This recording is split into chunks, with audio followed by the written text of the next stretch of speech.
Welcome to Beast Auto Repair.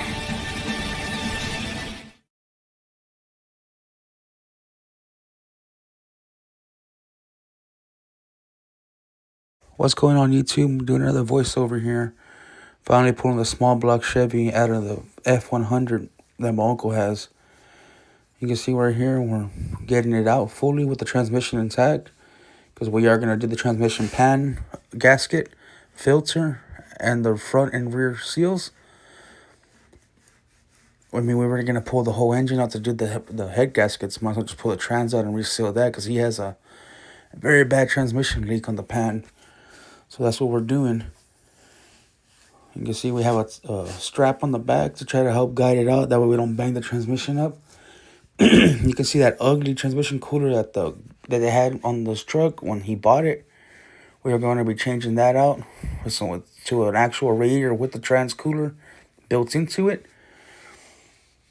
And you can see right here we're getting ready to lower it down so we can separate the transmission from the engine. We have the transmission on top of a metal table, and we were going to put the engine right there on the engine stand. You can see we struggle a little bit. It's because we're on sand, we're on wood on top of sand.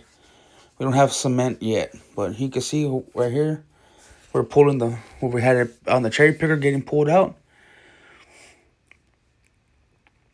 We are going to send the heads to the machine shop to make sure they are good.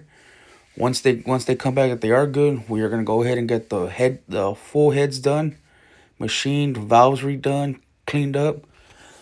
Right here, I'm taking the intake off with these Allen bolts. And I'm fast forwarding the process a little bit just so I'm bored out with the ratcheting, because I forgot all my electric tools at the shop. This was like a last minute. This was like a quick thing he called me for, that he was going to be in town for a couple of days. And I forgot to bring my tools, but here you are. Drink your water. Stay hydrated. I'm going to take off all the intake manifold bolts. So I'm going to take off the intake manifold. Then that's when we go to take the heads off. And when we got to the heads and we would take off the valve covers, everything, I noticed on the driver's side, 2 of the rockers were loose. And then when I went to the passenger side to remove the valve cover, another 2 rockers were loose. So whoever built this engine, I don't know if they might have not tightened them down right, because they were real loose. They even rattled. But we're going to get all new rockers, push rods, possibly brand new lifters, depending on how they look when we pull them out. But so far we know the head gasket did blow on him, so we are going to get those done.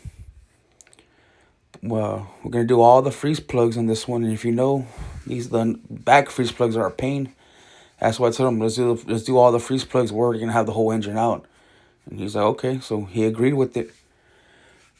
And if we have enough time and everything, we possibly might paint this engine some type of plum purple or a blue. I don't know what color he wants, but he's thinking between a blue or a plum purple.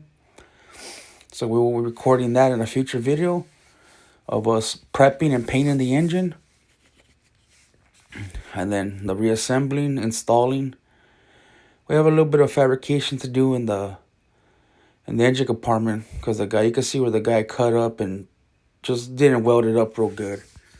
So we're going to fix that up, try to make it look nicer and more presentable. And we'll record the process of taking apart the transmission. It is a turbo 350. So we'll show the process of when we take the seals out on that one, the filter. You can see I'm working on this little bracket right here to get it out the way to get to that bolt. And I could have grabbed a socket, but the fastest thing I had real quick was that wrench. So I grabbed that wrench real quick just to do it.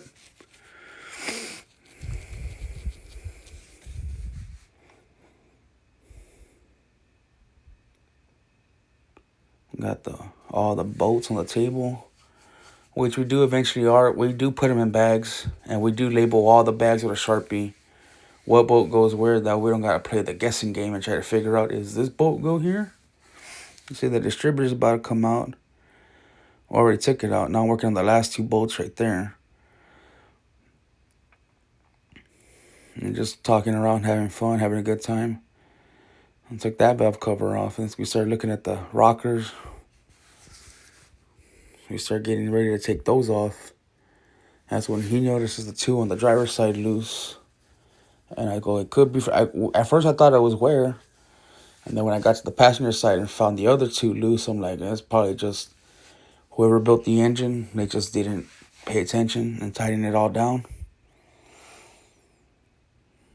You can see he's working on one side, I'm working the other side, just trying to be a little more efficient. And one of the rockers did get stuck, and we left it on there until we took the heads off. Then we were able to pop off that rocker.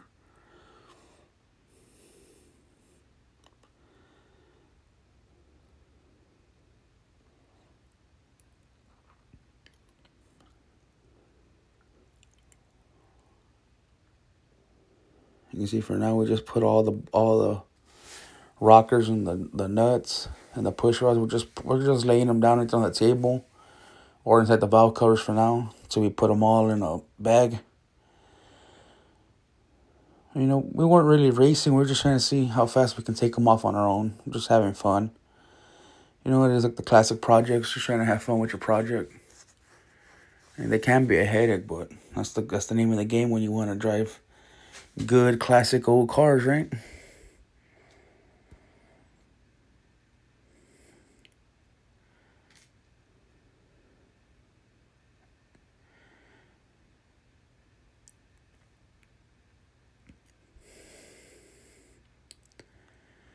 And in the future, we do plan on putting cement in this part of the little carport. And I do have a lift that we could install for low hanging ceilings. That will be a future video, and probably in the near future. That we won't have to be working on sand no more. We can just be on a nice flat hard surface. And you can see we had some gloves because we want to get all the oil and coolant on us.